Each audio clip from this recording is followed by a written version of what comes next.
Welcome back to Ranger Rip. Today we are going to talk about Fellowship of the Rings, or Lord of the Rings, Fellowship of the Rings. This is something I really don't know much about at all, if anything. I watched this several times, and each time I fall asleep, and so does everybody else. So I've never genuinely sat through all these and watched all of these movies. I don't have anything against them, but come on, the freaking elf love scenes, are you kidding me? You try to get through those. Yeah!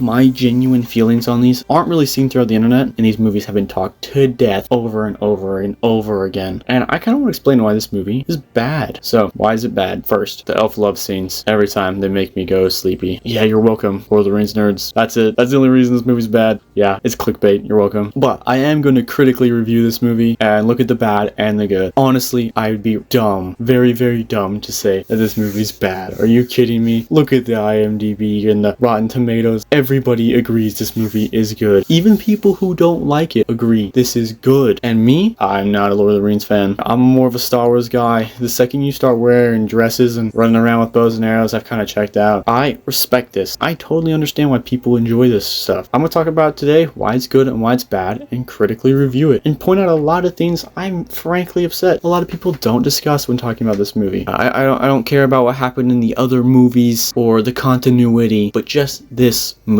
And what would it be like if in 2001 somebody saw this? Let's get through what's bad first. There's some flaws, little things. Frodo. I hate Frodo. Frodo's tough. Maybe he's this way in the book. Maybe he's not. I don't know. Frodo's butt cheeks. He's crying half the time. He's a hard to relate to character. He's just crying the entire time. You can't really connect with the, oh my gosh, the ring's just too much. And he's the main character. He has zero charisma. I wrote down Daniel Radcliffe with less charisma. His only facial expression is the diarrhea expression, the Taco Bell expression, the entire time, or the giving birth expression. Not much range with Elijah Wood. If he didn't wander away at the end, none of this ever would have happened. And this is very tiny nitpicky, but Frodo's the worst. It's hard to relate to. Your entire personality is a ring. At least Samwise Gamgee likes potatoes, you know? Another thing is, some of these shots do not hold up well. What is this? I don't think this held up well for the time.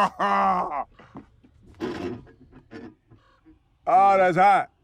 That's hot. Next thing, Cate Blanchett. Holy crap, Cate Blanchett is terrifying. If there is something these movies are great at, it's making creepy freaking people. What the crap? Same with Hugo Weaving. Hugo Weaving's hard to look at sometimes. I bet he's a great dude. I bet Cate Blanchett is a great person, but hard to look at. So maybe that's a plus that they look freaking weird, but for me, it's like, ugh. And then last of all, one of the bad things that I kind of wrote, which kind of shows that this movie isn't bad because it's so minor. Saruman's turned to the dark side. In the movie, Saruman turns bad, but why he does it is lightly touched on, and really just not that convincing. It kind of comes out of nowhere, and it is a minor complaint. But what is very funny, Christopher Lee, who plays Saruman, his role in the Attack of the Clones, which came out the next year. He plays basically the exact same role. He has an entire scene dedicated to why he turned to the dark side as Count Dooku. You can relate to his turn to the dark side as Count Dooku much better. It's interesting to see that even though Attack of the Clones can be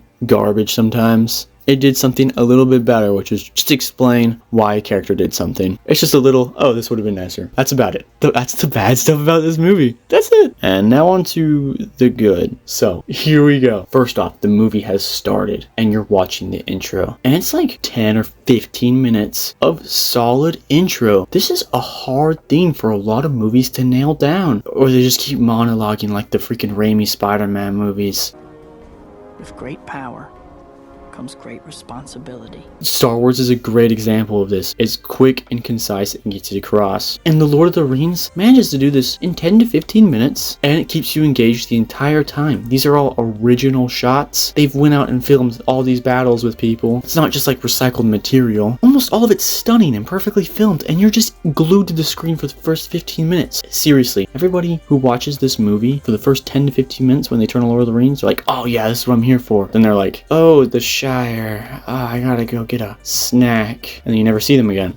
Or you fall asleep. It gets you right in. It lets you know everything you need to know in order for this to work. From the beginning, this movie is killing it. This is a weird side note, but the font on this is very nice. Lots of fonts throw people off. I think Captain America Civil War does a great job at the fonts. These do a great job of just expressing kind of just what's going on. They're not shoving stuff in the screen like the Suicide Squad. When they're speaking Elvish and you're trying to understand the translations, the font is perfect. And the font's kind of iconic. The effects are beautiful. Most of them, if not all of them, still hold up. If you watch the behind the scenes footage for most of the stuff, it's astounding how they've done most of these things. I really enjoy the subtle size effects that they use for Frodo and Gandalf. Just little things from the models to the CGI. Just so much groundbreaking effects that were done on this movie. And they integrate it so well and seamlessly, and you don't notice it. And that's what's perfect about these movies. The effects allow you to slip deeper into this world and into the movie. Is the soundtrack goes so hard. The soundtrack is great and it's iconic and people love it, but sometimes it's like, guys, they're just walking across the field and you got the freaking soundtrack just popping off. The visuals are stunning. The shots are beautiful. New Zealand's looking great the entire time. And the way they frame people in all the shots and the cinematography is beautiful as well. It feels like I'm dreaming. The effects are so immersive and the visuals are so immersive and the dialogue and the characters and the actors are so immersive, getting you into this world and into this story that I fall asleep every single time. I know people love these movies because they're 3 hours long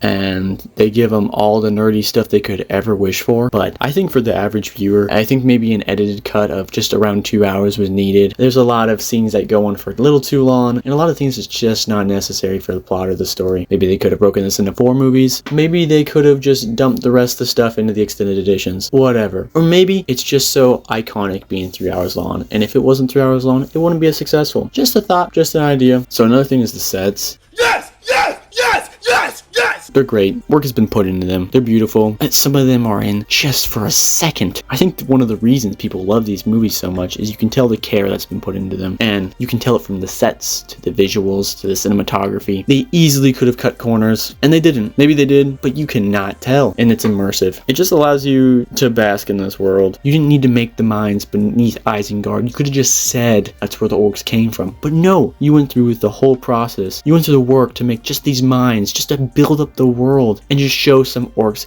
getting yeeted. Any movie producer would be like, No! No! No! why, man? We did not need this. You are actually the worst. But no, it's great. You have a lot of care for it now. Because you can tell the directors care and the people working on this care. So now you care. But like the dirt on the fingers of the hobbits are on their fingers the entire time and their feet. And even some of the shots where it's not even a close-up of their fingers. You can see the dirt on their fingers. You don't need it, but it's there. And it's just awesome. I'm a huge Star Wars fan. And if you watch the original trilogy, this is a big thing too. Making sure the world feels lived in, or they didn't have any money, but I don't know. Anyway, I think that's why people love these movies so much, which is the care that they put into it. There's a couple lessons in these, which I respect. I respect a movie with some morals and some lessons for us to learn along the way. But guess what? I don't know what they are. There's something. They're Christian, but I don't care too much to dive too deep into them. I'm guessing they're greed and becoming men and temptation. He's got some allegories going on, Christian allegories the entire time, like Gandalf being God and all this other, I think, apocalyptic stuff going on. And it's good. It just builds the world up even more. And I bet it's been talked to death on other channels. I would like to think this movie is consistent the entire way through. If you ever watched The Last Jedi, there's a scene where Leia gets shot out of a ship and dies. She uses the Force in space after she's dead to save herself. It doesn't make any sense. It throws everybody off because it's just not consistent. We'd never seen it before. It makes you not believe in the world as much and any repercussions at all. And so we don't enjoy the movie as much. But this movie is very consistent. There's consequences for their actions. And there's consistency to the world. Their tools work the same about every time. There's no like time heist or anything that just changes everything. And so I'm invested. I'm very invested in this movie if there's consequences and consistency. And I think that's the same for the most average viewers. Bro, these memes. This movie is freaking chock full of memes. One does not simply walk into Mordor. I've seen this 7 times, but I watched every shot this time, and I was like, whoa, I've never seen like half these shots. Another thing I wrote down is that this movie is just straight up iconic. Every fantasy movie is trying to be the Lord of the Rings. All of it's iconic. Everybody knows who Legolas is. Everybody knows what a hobbit is. Even middle-aged white women who don't give 2 craps about nerdy elves and hobbit people, when they see you got like hairy feet or hairy hands, they're like, oh my gosh, you look like a hobbit. They like know these stuff because they saw the movie one time and it stuck with them for the rest of their life. And everybody knows the line second breakfast. What about second breakfast? Because they saw it one time in middle school. Old people who don't care at all for movies will bring up the nice crispy bacon line every time they make bacon. Okay, the action is great, obviously. The sword fighting is great. The battles are great. All the action is great. No complaints. It's amazing. It's some of the best ever done. The dialogue is great. It really nails the dialogue with each of the characters, making them feel like all different characters. And everything they say has some hidden meaning or foreshadowing or more world building. The actors are clearly having a good time. This is clear from the behind the scenes footage. You're stuck in New Zealand and there's nobody else to talk to you. And you can tell that from their acting. Everything seems natural in the way they act with one another. Everybody's charismatic except for the elves, which is a pass, and Frodo's not. So, Frodo sucks. Just attention to detail. It's exactly the weapon this character would hold in this instance would be a candlestick. And it's like for a couple frames you see it. This is so specific to this character, and the chair is so specific to the other character, and it's so specific that Samwise Gamgee would just go in without anything. This movie knows when to be funny. The ears of the fox line. That's pretty funny. And the ears of a fox. The wizards throwing each other around.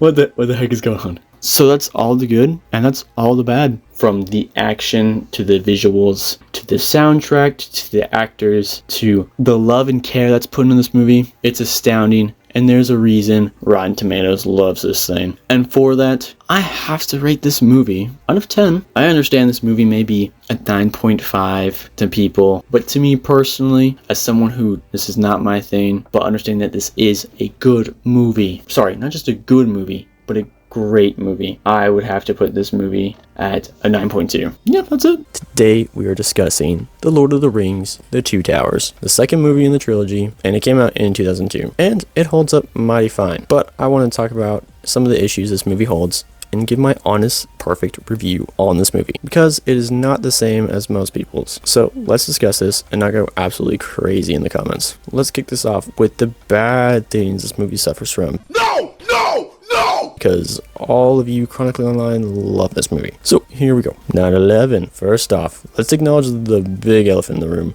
We missed the truck! We're not aiming for the truck! This is an extremely unfortunate name for a movie at this time, for real. Even after 9/11 happened, there were like, Yes! Yes! Yes!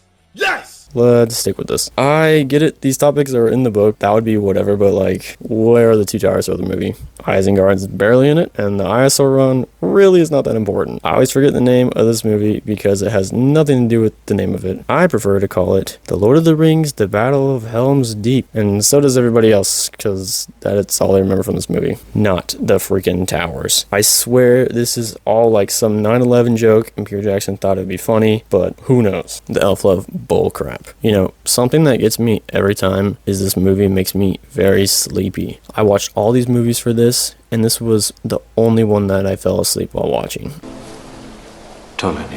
It really suffers from too much elf love bullcrap. The dialogue is just dry and every scene goes on for far too long, and it is always dark. Liv Tyler, I'm sure you are nice, but holy crap, I don't care. Get back to Gimli. I was thinking about this, and every scene with Gimli, I enjoy, and every scene with an elf in it, besides Legolas, I want to hug my toaster tightly and jump into a bathtub. Yeah. And this movie deeply suffers from elf love bullcrap more than the other two. And honestly, this is solely why this movie is the worst of the three. A lot of the time is wasted on this stuff, and it just really distracts from Rohan and Frodo, the actual good stuff. The runtime for this movie is honestly about the same as the others, but the issue is it's noticeable. I really am not itching for the first and third movies to end, but halfway through this one, and it feels like I've been watching this for 5 hours. It's just not good if I can notice it. Gollum. Hot take, internet. Gollum's not great. He's like the Jar Jar of the series. Sure, he's a technical marvel, but man, is he freaking annoying. Frodo was not enough, now we have Gollum too. Just like Jar Jar, he's just here to be funny and make our main heroes' lives suck. This sucks, man.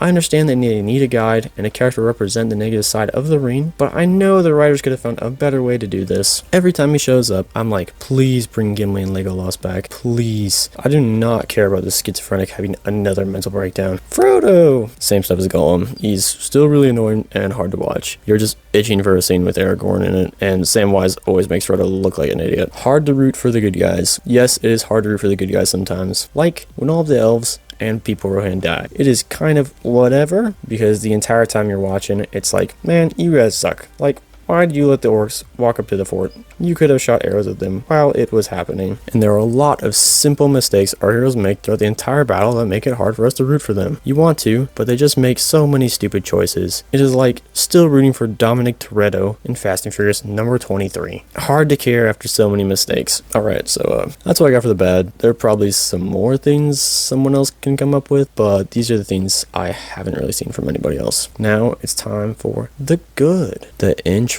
One thing that this movie is great at doing is the intro. This has got to be one of my top 3 movie intros of all time. I'm laser glued to the screen for the next 10 minutes. The battle between Gandalf and the Balrog is something special. The music perfectly follows Gandalf into the pit. It just pops off so hard.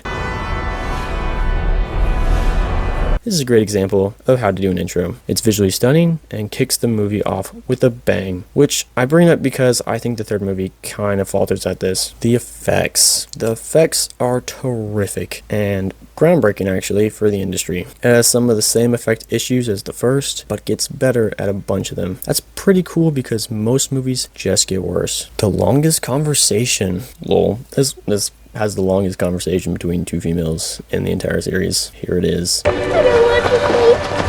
I don't want to go back. Freda, I will find you there. Yep, it was like Peter Jackson was like, huh, take that, Bechdel test. Yep, fair enough, you beat it. Nobody can get mad at this dude for this movie, honestly. Carl Urbany. I've written down some notes, and it just says Carl Urbany, because he's in these movies, of course. Just having him in this makes you go, oh wait, this might actually be a good movie. He is looking pretty clean, and this is one of his first major acting gigs. He's killing in the role, and is just a great character for the rest of the series. Also, he has got the charisma that we'd like to see in these movies. Running. There's a lot of running in this movie, like a lot. There's an interview with Orlando Bloom and a bunch of the cast, and they only recall all the running they had to do during this movie. I totally would not have noticed it if it were not for the score. It is absolutely just going crazy during these scenes, and you're just like...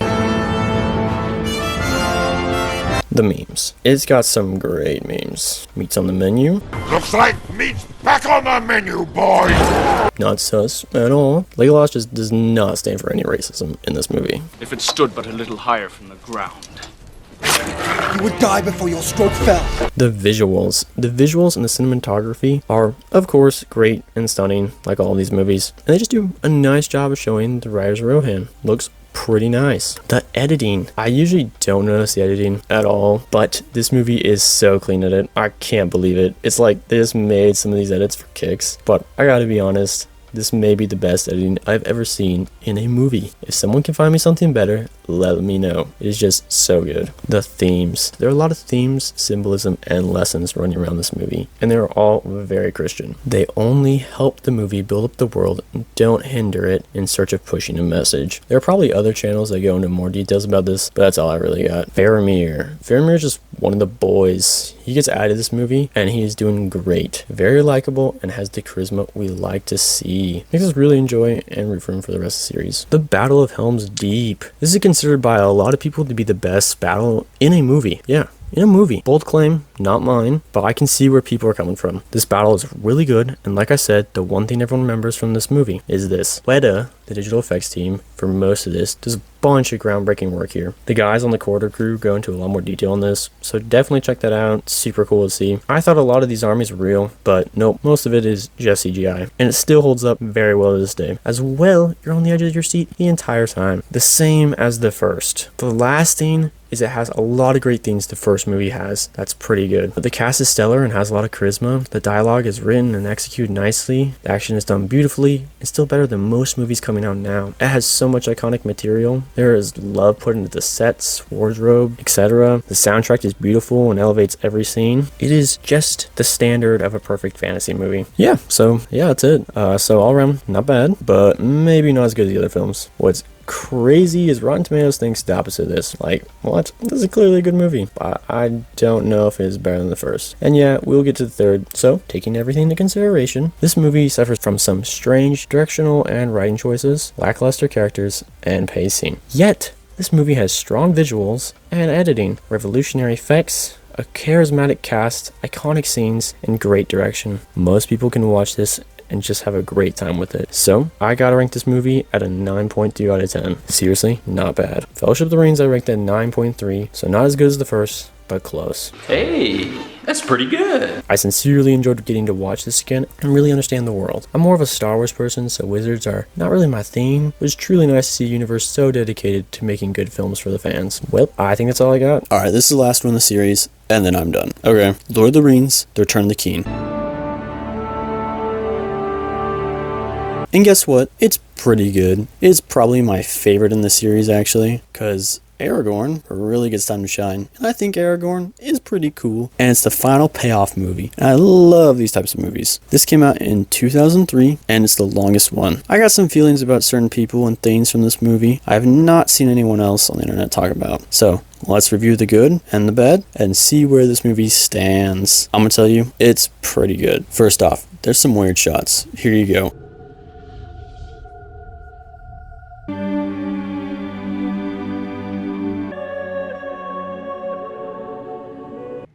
Rohan will answer. What are you looking at, man? What? Why? And then, yeah, someone's gonna still, again, have to stop laughing. The intro. It falls flat. Wait. Hear me out. I have a point to this. Yeah, I did not enjoy it very much. Let's look at the two movies prior to this, though. Okay, you have the Fellowship intro. It tries to get across hundreds of years of lore in the span of 6 minutes. Mastering to control all others.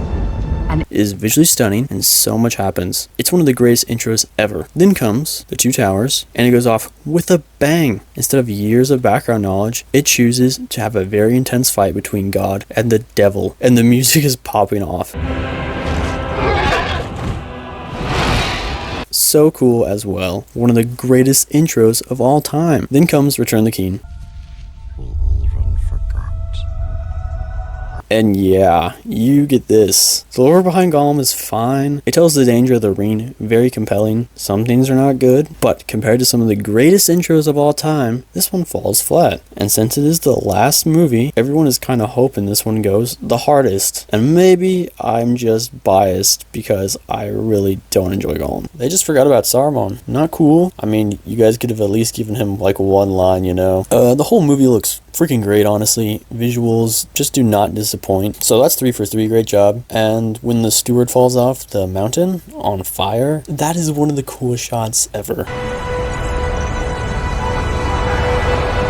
The soundtrack never disappoints, 3 for 3 again. As well, this movie, it's just a payoff movie, as I said earlier, which means there's a lot of wiggle room for it. The rest of the movies really did the heavy lifting, and you can just kind of Avengers Endgame it. And by that, I mean just check out, you know. So a lot of things just get a pass because it's pretty well deserved at this point. All you really need to do is have fun, and we will enjoy it. But no, that is why this movie is really good, because it goes out of its way to say, I'm going to continue to do the heavy lifting. This movie is still working hard to develop characters and learn new themes. This is rare for a final installment to do. Most movies just dance with Ewoks for the last installment. I have not found any other final movie that really does this except for maybe Revenge of the Sith, and that's mainly because it had a lot of catching up to do. And as well, this movie really sticks the landing. Movies always falter somewhere in the trilogy. This is probably the best movie trilogy ever made. For real. Yeah, this is not crazy to say. I think many people could agree with me too. I personally think the Indiana Jones trilogy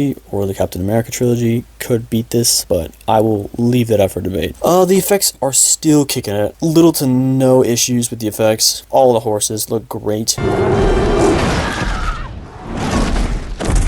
The costumes are great, particularly with the orcs. I wish they would have used more costumes like in The Hobbit, you know, and a little less CGI. It does struggle with the running to the volcano scene and Gollum floating at the end, you know.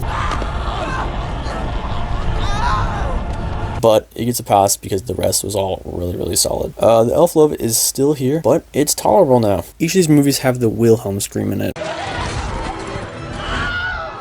That one. It's in each of these movies, and for that, it goes up a bunch of points in my book.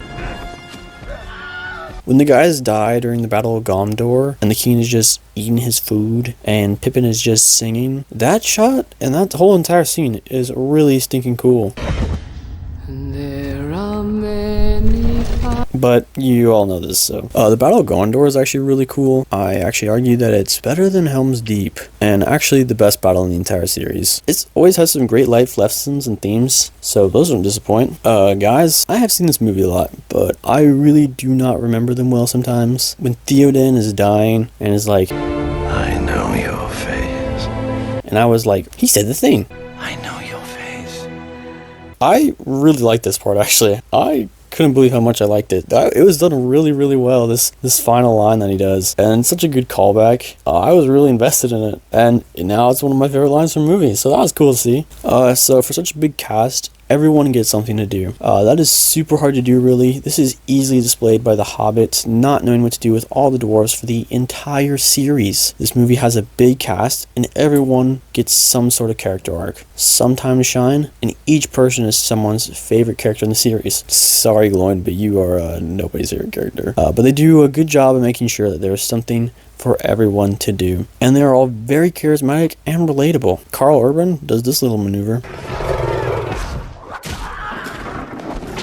Pretty cool. Even he gets some time to shine. I really enjoy Merry and Pippin much more in this film. They get a lot more time to show their importance. Like, look, they got them in different costumes. One for Rohan and one for Gondor. Very cool. Here's an idea. What if we sent them with the ring, you know? Instead of Frodo? Just an idea. I have a lot to say about Frodo. Sorry, it is a lot. Buckle up. Because every time I say, you know, he's kind of whiny, Lord of the Rings fanboys come out of nowhere, tell me I am wrong. I do not know why people defend him so much. He is getting old, real old. He plans to do the entire, oh, the ring, it's too much thing again for another movie. It's real old. Somehow, though, Samwise Gamgee is much more bearable to be around. I mean, he was fine before, but now he is actually very likable. That little dude just killed 5 orcs and a spider. And you look back at Frodo, and he is just making bad decision after bad decision. Oh no, Gollum has tricked Frodo. Who could have seen this coming? Nah, this guy is not brilliant. There's not much going on in that guy's head. He's whiny, annoying, and not cunning. Not talented in any way, shape, or form. Uncharismatic and unrelatable. He looks like he is constantly on the verge of sharding his only pair of underpants. It's done. A lot of people like him, but I just do not. It's even crazier that at the same time these movies came out, you had 2 other series with the same type of Jesus Christ Savior character. Anakin Skywalker. Well, there's more than one way out of here. And Harry Potter. All of them are burdened with being the chosen ones and are the only ones who can destroy the great evil. Their story arcs are very similar, but Frodo is just the worst of the 3. Anakin's personality is kind of the same, but even in The Revenge of the Sith, he is at least tolerable, funny, and even likable. And Harry Potter is a total dork, but at least he is funny sometimes. Harry and Anakin both become competent characters who are really good at doing things, and in the end, save the day through their hard work. I guess I haven't seen this in a while, because Frodo doesn't even save the day in this thing. He succumbs to darkness and chooses to keep the freaking ring. I actually went crazy and was like, Samwise Gamgee, your reaction is correct, man. The ending is the worst, and nobody even mentions this. And he only beat Gollum using hate and rage. Man chose evil and defeated his enemy. There is no possible way to look at this well. It's like if Anakin Skywalker, by Return of the Jedi, actually said, I choose the dark side, and Jar Jar Binks came out of nowhere, started attacking him, and then chased his lightsaber into a volcano. Everyone would be like, what is this crap? What just happened? This little person had one job, and he complained, cried, betrayed his friends, and then did what anyone else would have done. There's nothing special about Frodo. He's no hero. Gollum is accidentally the hero. Now, how do you fix this crap? Just give Sam Samwise the Ring. Yeah, he is tempted a little, but about the same as Frodo. He's competent, courageous, can fight, and is the nicest guy in the entire series, and he constantly gets crapped on by Frodo. Come on guys, think about it. It just makes so much more sense. Or the writers could have simply written Frodo so he was a little more likable, you know? That would have been an easy fix. So that's why he fails for me. Try showing this to your girlfriend for the first time. She'll be like, wow, Daniel Radcliffe is really annoying in this one. All he does is cry. And you'll be like, I know, babe. Let me fast forward to Gimli. Gollum has gotten really old at this point, and it's good to see him gone. I'm just so tired of Loader Jar Jar Binks. He's not cool, guys. He's just Jar Jar. When the map showed up at the end, I just died inside. And thus it was. A fourth age. I was like, wait, that's it? No! But also like, yay. So, lots of mixed emotions at the end, which I think that shows that that's a pretty good movie if I'm invested like that. Like, I wanted to stay in Gondor, but no, it's like off to the Shire, so that sucked. But that was also cool how invested I was by the end of this. Yeah, so there's the tavern scene at the end. Highly underrated.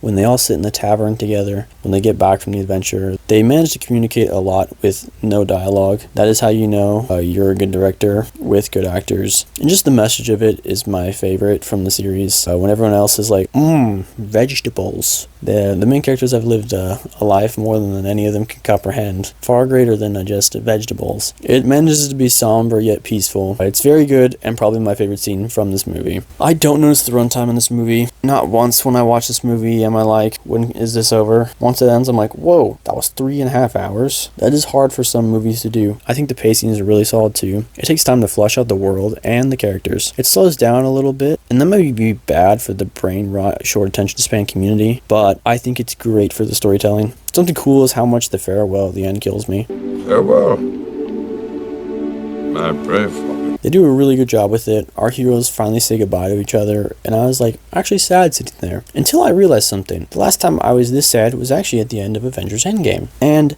that was after 22 movies. This did it in only 3. This is either a really bad look for Marvel, or I think speaks volumes to how good this trilogy is. I thought the same thing when Rohan pulled up on the hill. I was like, whoa.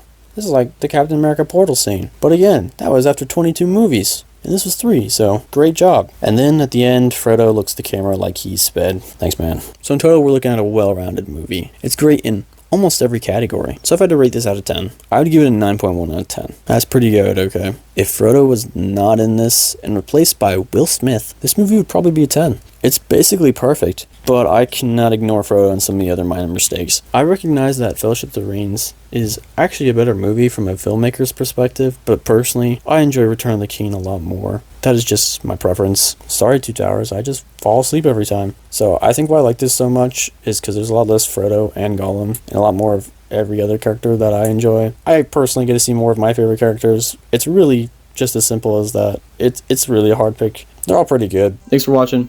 Subscribe. And bye. Had one, yes. What about second breakfast? Potatoes. Boil them, mash them, stick them in a stew. Yeah, baby! That's what I've been waiting for. That's what it's all about. What about side by side with a friend? I could do that. Yeah, baby! That's what I've been waiting for. That's what it's all about.